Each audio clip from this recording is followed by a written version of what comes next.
Yes. सेवा जोहार, जय आदिवासी, जय मूल्यवासी और नमस्कार सभी साथियों को।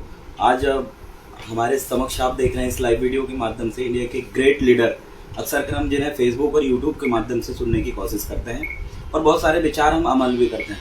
तो साथियों, आज के इस शुभ अवसर बोले या आज का दिन आपकी लाइफ का सबसे महत्वपूर्ण दिनों में से एक होने वाला है, क्योंकि हम ट्राइबल हैं और जो वीडियोस देख रहे हैं वो बहुत सारे साथी देखते हैं, लेकिन खासकर ट्राइबलों से लेकर हमें बहुत सारी ऐसी चीज़ें हैं जो जानकारी है हमें उपलब्ध नहीं हो पाई थी। तो आज हम सर से जानेंगे और आप सर तो किसी परिचय के मोहताज नहीं है, प्रायः सभी लोग जानते हैं। तो सर से हम ये जानना चाहेंगे कि 5वीं अनुसूची पेशा कानून को लेकर और साथ में FRA फॉरेस्ट राइट को लेकर जो हमारे बहुत बड़े बड़े आंदोलन चल रहे हैं और लगभग कुछ आंदोलनों में हम सफल हुए हैं, कुछ आंदोलन में हमारे साथी पत्थलगड़ी के माध्यम से जेल तक चले गए हैं। तो हमारे इस आंदोलन का किस नजरिए से सर एक व्याख्या करना चाहेंगे और सर हमें ये भी बताने की कोशिश करेंगे कि यार कैसे हम इस आंदोलन को लड़ें और सफल कैसे हो सकते हैं इसमें। जय सेवा। ये जो भारत भर में, जो भारत नहीं एक्चुअली गोंडवाना है, तो गोंडवाना में जो सारे आदिवासियों का जो आंदोलन चल रहा है वो एक सच्चाई का आंदोलन है, अधिकारों का आंदोलन है, न्याय का आंदोलन है। जल, जमीन, जंगल और संस्कृति और पहचान का सही मायने में मालिक बनने का आंदोलन है। वो आंदोलन मानव अधिकारों का आंदोलन है, इंडिजिनस राइट्स का आंदोलन है। और ये आंदोलन सफल करने के लिए कुछ स्पेशल स्टेप्स की ज़रूरत है, जिसके ऊपर हम आगे बात करेंगे। सर इसमें अगला चीज़ ये मैं जानना चाहूँगा कि गोंडवाना भारत को लेकर, जैसे हमने एक शब्द सुना, अचानक हमें लगा कि ग्रेट गोंडवाना की आपने लाइन बोला, तो आप ग्रेट गोंडवाना को किस प्रकार से डिफाइन करेंगे, या फिर हम लोग उसको बोलने की कोशिश करते हैं, मानने की कोशिश करते हैं। कहीं ना कहीं हमारे बहुत सारे लोगों को समझ में नहीं आता कि हम इस भारत को, कुछ लोग आदिवासी भारत बोलते हैं, कुछ गोंडवाना लैंड बोलते हैं, और हम ग्रेट गोंडवाना की ये जो परिभाषा है इसको किस प्रकार से आप बताना चाहते हैं। देखो, भारत के पहले गोंडवाना था, क्योंकि आदिवासियों की जो महान सभ्यता है, जो प्रकृति के आधार पर है, मानवता के आधार पर है, तो आदिवासी वो पहला इंसान है जिसने प्रकृति और मानवता को समझा। और ये सभ्यता जो है वो 50,000 साल पहले से भारत में थी। जो भारत नहीं, भारत के पहले गोंडवाना था। भारत ये नाम वेदों के आने के बाद शुरू हुआ, 3600 साल पहले। उसके पहले गोंडवाना था। और जब दो साइंटिस्ट भारत में आए, एक एडविल विस है, ऑस्ट्रियन साइंटिस्ट है, 1861 में, उसके बाद मेडलकॉट है, तो ये दोनों ने 1861 और 1891 में, जब गोंडवाना लैंड जो जियोलॉजिकल कंसेप्ट है वो कई करोड़ों साल पहले, तब इंसान भी नहीं था, पर उसको जब नाम देने की बात आई तो उनको गोंडवाना कल्चर जो है वो याद आया। और उन्होंने ये देखा कि सबसे प्राचीन यहाँ पर जो है वो गोंडवाना कल्चर था, और इसलिए उन्होंने उसे गोंडवाना लैंड कहा।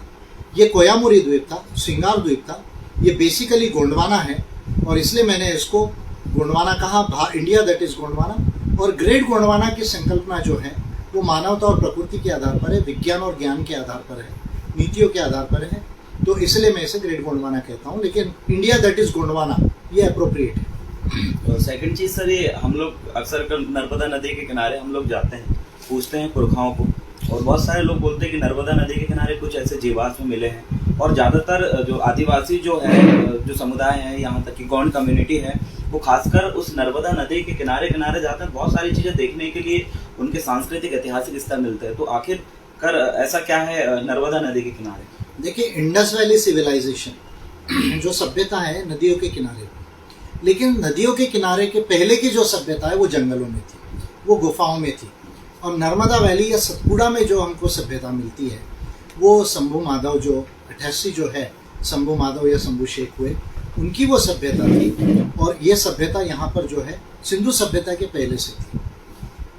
और सेकंड चीज़ मैं ये पूछना चाहूँगा सर, 5वीं अनुसूची को लेकर हम लोग अभी गांव-गांव ग्राम सभा वगैरह गठित करने की कोशिश कर रहे हैं। कहीं ना कहीं हम जो ग्राम सभा के जो रूल्स होते हैं उस हिसाब से नहीं कर पा रहे, हम समझ नहीं पाए ग्राम सभा। और आगे की चीज़, कुछ लोगों ने ये कहा कि अगर 5वीं अनुसूची को अगर जमीनी स्तर पर आपको अमल करना है तो पारंपरिक ग्राम सभा और उसमें जो पारंपरिक निर्णय होते हैं, तो ये 5वीं अनुसूची का जो फार्मूला है, पेशा कानून जो है, कुछ लोगों ने ये भी कहा कि गवर्नर जो है वो ट्राइबल एडवाइजरी काउंसिल का गठन करेगा। अब ट्राइबल एडवाइजरी काउंसिल क्या है और उसका किस प्रकार से निर्णय रहेगा, वो एडवाइस करेगा। तो ये फार्मूला जो है इसमें काफ़ी उलझने में है फंसे हुए। तो आपसे जानना चाहेंगे कि इसको हम किस प्रकार से समझे, इसको थोड़ा सा देखना। देखिए, एक तो पैसा जो एक्ट है, Panchayat extension to scheduled areas act 1996, इसमें ग्राम सभा का प्रोविजन है। दूसरा, कॉन्स्टिट्यूशन के आर्टिकल 243A जो 9th पार्ट है संविधान का, जो 73rd अमेंडमेंट से आया 94 के बाद में, 1994 के बाद में, उसमें भी ग्राम सभाओं का प्रोविजन है। तो ग्राम सभाओं को ये पावर दिया गया है कि पैसा लॉ के अनुसार 5वीं अनुसूची के आने वाले सब्जेक्ट, या फॉरेस्ट राइट्स अधिनियम के अंदर के सब्जेक्ट्स, या डिस्ट्रिक्ट मिनरल फाउंडेशन के अंदर के सब्जेक्ट्स, या भूमि अधिग्रहण के सब्जेक्ट्स, या संस्कृति को लेकर जो ट्राइबल कस्टमरी जो कोड्स थे उससे रिलेटेड जो सब्जेक्ट्स है, तो इसमें ग्राम सभा को पावर दिए गए हैं। तो ग्राम सभा जो है वो सबसे महत्वपूर्ण हो जाती है। और जैसे मान लीजिए कहीं भूमि अधिग्रहण का इशू है, तो ग्राम सभा ये डिसाइड कर सकती है कि वो भूमि देना है या नहीं देना। अगर भूमि देना है तो फिर किस आधार पे देना है, कि भाई उसके एवज में हमें ज़मीन चाहिए, नौकरी चाहिए, या शेयर होल्डिंग चाहिए। तो ये जो है डिसाइड करने का राइट जो है वो ग्राम सभा को है। मान लीजिए आदिवासियों की कोई ज़मीन है, अगर वो मान लीजिए गलत ढंग से अगर गैर आदिवासियों ने ले ली, तो एसडीएम को आप कंप्लेंट कर सकते हैं। इसके साथ ग्राम सभा को भी कर सकते हैं, और ग्राम सभा उस पर निर्णय लेकर डिसाइड करके भी एसडीएम को दे सकती है। उसी तरह वन अधिकार अधिनियम है, उसमें जो 10 एकड़ ज़मीन मिलने का जो प्रावधान है, या बैम्बू का जो है जो बांस मिलने का प्रावधान है, तेंदुपत्ता है, महुआ फूल है, जो निस्तार पत्रक के अंदर के अधिकार है, उसको भी इम्प्लीमेंट करने के जो राइट्स है वो ग्राम सभा के पास में। तो ग्राम सभा सबसे महत्वपूर्ण है। और केवल 15 अगस्त, 26 जनवरी, 2 अक्टूबर वाली सरकारी ग्राम सभा नहीं, किसी भी विषय पर वो गांव के आदिवासी ग्राम सभा कर सकते हैं। तो ये महत्वपूर्ण है। और ये ट्राइबल एडवाइजरी काउंसिल की बार बार बात आती है सर, कि यही है जो आदिवासियों का विकास के लिए कुछ एडवाइस दे सकती हैं, तो इसको हम कैसे समझें? देखिए, ट्राइब्स एडवाइजरी काउंसिल का प्रोविजन 5th शेड्यूल में भी है, 5वीं अनुसूची में, लेकिन वो गवर्नर पर बाइंडिंग नहीं है। और ट्राइब्स एडवाइजरी काउंसिल अगर गवर्नर उसको नहीं मानते, तो ट्राइब्स एडवाइजरी काउंसिल या विधानसभा को भी मिलकर ये अधिकार नहीं है कि वो गवर्नर को हटा सके। तो मैं समझता हूँ कि आदिवासियों की जो सलाहकार परिषद है, ट्राइब्स एडवाइजरी काउंसिल, उसके पावर लिमिटेड है, पर फिर भी गवर्नर को जो है उनको समझ कर लेना चाहिए और उस पर काम करना चाहिए। एक्चुअली ये सारा काम जो है करने के लिए संविधान में बड़े अमेंडमेंट्स की ज़रूरत है, जिसके 2 बिल में ऑलरेडी जो है वो बना के संसद को दिए 2018 में जो है वो। तो ये ऑलरेडी 2 बिल दिए हैं, जिसमें वास्तविकता में जल, जमीन, जंगल, संस्कृति का और पहचान का मालिक जो है वो बन सके। पर्टिकुलरली जो ज़मीन के नीचे जो मिनरल्स है, वो 70% मिनरल्स आदिवासी क्षेत्र में है भारत देश में, तो उसका 15-20% शेयर होल्डिंग राइट मिलना चाहिए आदिवासियों को। इसके लिए मैंने ये बिल बना के संसद को दिया है। अच्छा, ये शेयर होल्डर वाली बात हमें भी सुनने को मिली थी झारखंड में। हेमंत सोरेन जी के मुंह से सुना हमने, अंशुई के मैम के मुंह से सुना ये शेयर होल्डर। क्या इसी के बाद की प्रोसेस थी जो आपने बिल प्रस्तुत किया था? देखिए, ये 26 जनवरी को मैंने पैसा रूल्स, एक तो मेरा ये बिल है 2018 का, ये संसद को दिया है। उसके बाद मैंने 11 राज्यों के गवर्नर्स को और मुख्यमंत्रियों को ये दिया पैसा रूल्स के ऊपर में। सर, हमारे एमपी का भी है क्या? एमपी में भी दिया है, और एमपी में भी देने के बाद शिवराज सिंह चौहान जी ने फिर पैसा नियमों की बात की। अनुसुईया उइके जी जो गवर्नर है छत्तीसगढ़ की, उन्होंने कहा कि शेयर होल्डिंग राइट होना चाहिए। हेमंत सोरेन जी भी कह रहे हैं। ये सारे मेरे पिटीशन के बाद ही शुरू हुआ है। और हमने ये भी अभी पढ़ा शिवराज सिंह चौहान जी का कि जो ग्राम सभा को वनों का संरक्षण और उसका ये सब जिम्मेदारी है ग्राम सभा को सौंपेंगे, आप ही के बिल के बाद में आया था ये हुआ। और मेरा ये कहना है कि भाई ये जो 70% जो खनिज संपदा है, जिसकी जो आदिवासी क्षेत्रों में है, जिसकी वैल्यू 1000 लाख करोड़ होता है जी, तो इस 1000 लाख करोड़ में कम से कम 20-25% जो है शेयर होल्डिंग या आदिवासियों को मिलना चाहिए। इसके लिए संविधान में संशोधन होना चाहिए। Mines and mineral regulation and development act 1957 और डीएमएफ रूल्स में अमेंडमेंट होना चाहिए। ये मैंने मेरे बिल में भी दिया और पिटीशन जो दिया है अभी 26 जनवरी को उसमें भी। जी जी। और नेक्स्ट चीज़ हम ये पूछना चाहेंगे सर, ये सारी चीज़ें जो है क्या हम बिना पॉलिटिक्स के या फिर अपने लोगों को बीच में बैठ के ग्राम सभा के माध्यम से ये नियम कानून जो हम बनाएंगे, क्या वो इफेक्ट करेंगे या फिर ये क्या फार्मूला है? ये देखिए, ग्राम सभा पैसा रूल्स अगर बन जाते हैं ना, पैसा नियम बन जाते हैं, पैसा अधिनियम के आधार पे पैसा नियम बनने की जरूरत है, उसी के लिए मैंने पिटीशन की। तो ये क्लियर हो जाएगा ग्राम सभा के अधिकार क्या है। ग्राम सभा कौन कौन से तरह के प्रस्ताव कर सकती जी। है, उसका क्रियान्वयन कैसा होना चाहिए, सरकार पर अधिकारियों पर कैसे वो बाइंडिंग हो जाएगा, ये क्लियर हो जाएगा। लेकिन अगर सही में जल जमीन जंगल का मालिक बनाना है संस्कृति और पहचान का, तो संविधान में इसमें अमेंडमेंट लगेगा जो बिल्स मैंने दिए हैं। तो ग्राम सभा अभी भी रूल्स के हिसाब से बहुत काम तो कर पाएगी, पर पूरी तरह अगर जल जमीन जंगल का संस्कृति और पहचान का मालिक आदिवासी को बनाना है जो वो वास्तव में है, तो संविधान में संशोधन की जरूरत है। अब संविधान में संशोधन तो सर पार्लियामेंट में ही होगा, क्या आदिवासियों को वहां तक भी पहुंचना पड़ेगा?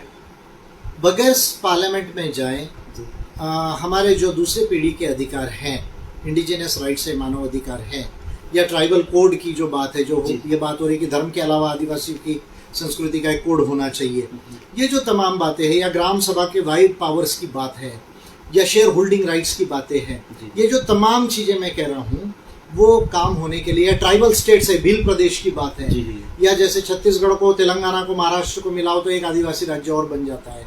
तो ये जो तमाम चीजें हैं वो करने में दिक्कत आएगी। उसके लिए संसद जाना ये फाइनल रास्ता है, क्योंकि आदिवासियों की समस्या ये राष्ट्रीय नहीं अंतर्राष्ट्रीय भी है, और इसलिए रूल ऑफ लॉ से ही काम करना पड़ेगा, पार्लियामेंट जाकर अमेंडमेंट करना पड़ेगा, तभी ये काम होगा। अब ये यूनाइटेड नेशन ऑर्गेनाइजेशन के हम बार बार सुनते हैं हमारे लोग कि संयुक्त राष्ट्र संघ है। सर, संयुक्त राष्ट्र संघ और आदिवासियों के बीच में क्या संबंध रहा है? देखिए, संयुक्त राष्ट्र संघ ने सबसे बड़ी बात जो की है, एक तो पहले ILO कन्वेंशन 107 जो 1959 में आया, फिर ILO कन्वेंशन 169 जो 1989 में आया, उसके बाद United Nations declaration rights of indigenous people 1994 में, और उसके बाद 2007 में जो सेकंड डिक्लेरेशन। इसमें ये जो बार बार मैं 5 चीजें कह रहा हूँ, जल जमीन जंगल, संस्कृति और स्वयं पहचान, इसके जो वास्तविक अधिकार है, वो वास्तविक अधिकार ये आदिवासियों के इंडिजिनस राइट्स है, ये ह्यूमन राइट्स है, ये सेटल करने का काम इंटरनेशनल लॉ में संयुक्त राष्ट्र संघ ने किया। और उसके वजह से अभी दुनिया के लगभग जो है वो 25-30 देशों में ये अधिकार उनके संविधानों और कानूनों में आए हैं, और ये एक बड़ा प्रोग्रेसिव स्टेप है जो दुनिया में हुआ है। अब ये छोटा नागपुर वाला और ये संथाल परगना, ये पेशा कानून तो कमजोर है, इस प्रकार की बात बोलते हैं, क्या है? पेशा कानून में भी संशोधन के बहुत सारे जो है वो प्रावधानों की जरूरत है।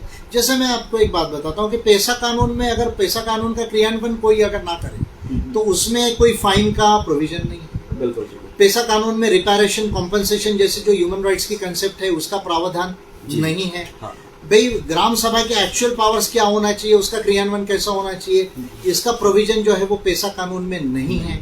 तो ये तमाम चीज़ों को लेकर पेशा कानून को और ज़्यादा अमेंड करने की ज़रूरत है, उसको और स्ट्रांग करने की ज़रूरत है, जिसके कुछ प्रावधान CNT एक्ट 1908 और SPT एक्ट 1949 में झारखंड के मिलते हैं कुछ प्रावधान, लेकिन मानव अधिकारों के प्रावधान उससे ज़्यादा एडवांस्ड है। सर, आदिवासियों की शिक्षा को लेकर आप क्या कहना चाहेंगे? इसमें कैसे बदलाव होना चाहिए? अभी हम लोग जो है जो पढ़ते हैं लगभग हिंदी किताब में ही हम पढ़ते हैं, इंग्लिश में हम एक्सपर्ट नहीं हैं, तो हमें इसको लेकर आप क्या कहना चाहेंगे शिक्षा को लेकर? देखिए, एक तो ट्राइबल लैंग्वेजेस 8वीं अनुसूची में आना चाहिए, जैसे गोंडी है। गोंडी 40 लाख से ऊपर लोग बोलते हैं देश में। भीली जो है 90 लाख से ऊपर लोग बोलते हैं, लेकिन 8वीं अनुसूची में नहीं है। तो पहले तो ये भाषा 8वीं अनुसूची में आना चाहिए। और ट्राइबल क्षेत्रों में ट्राइबल लैंग्वेजेस में भी बच्चों को पढ़ाया जाना चाहिए, यानी केवल हिंदी में नहीं, या जैसे मराठी या दूसरी तेलुगु में नहीं, ट्राइबल लैंग्वेजेस में पढ़ाया जाना चाहिए। लेकिन मेरा तो पूरे देश के लिए महत्वपूर्ण बात है, जो भी भारत के लोग हैं और ट्राइबल से पर्टिकुलर, उनको इंग्लिश पढ़ने की ज़रूरत है, क्योंकि इंग्लिश में ही जो है ज्ञान विज्ञान का नॉलेज है, इकोनॉमिक्स का नॉलेज है, human rights, international law, international relations का, पब्लिक एडमिनिस्ट्रेशन का, जो है कोर्ट्स के कामकाज का, लॉ मेकिंग का सारा जो नॉलेज है वो इंग्लिश में है। इसलिए इंग्लिश ये फर्स्ट लैंग्वेज होना चाहिए, और ऑफकोर्स साथ में ट्राइबल लैंग्वेजेस और रीजनल लैंग्वेजेस को पढ़ाया जाना चाहिए। और अगला सर, आपने अपना पार्टी भी बनाया है, उसको लेकर भी आप ट्राइबलों को लेकर हमने देखा है काफ़ी कार्यक्रमों में आप जाते हैं, तो जैसे कि आप अभी बताएं आपने कि पॉलिटिकल में हम जब तक उतरेंगे नहीं तब तक जो 5वीं अनुसूची है इसको लेकर जो और अमेंडमेंट होना चाहिए, जबकि 5वीं अनुसूची जो पहले थी 1935 के संविधान की भी बात करते हैं, तो सर 1935 के संविधान में आदिवासियों का अधिकार और अभी वर्तमान जो कॉन्स्टिट्यूशन बना है इसमें उसमें किस प्रकार से क्या डिफरेंस है? देखिए, चाहे आप देखिए, पहले तो शेड्यूल्ड एरियाज बने 1874 में जी, और ये बात हमको ध्यान रखना है कि अगर अंग्रेज सरकार नहीं होती तो आदिवासियों के जो अधिकार हैं वो जो हमारे कॉन्स्टिट्यूशन में आए बाद में वो नहीं आते थे, पहली बात।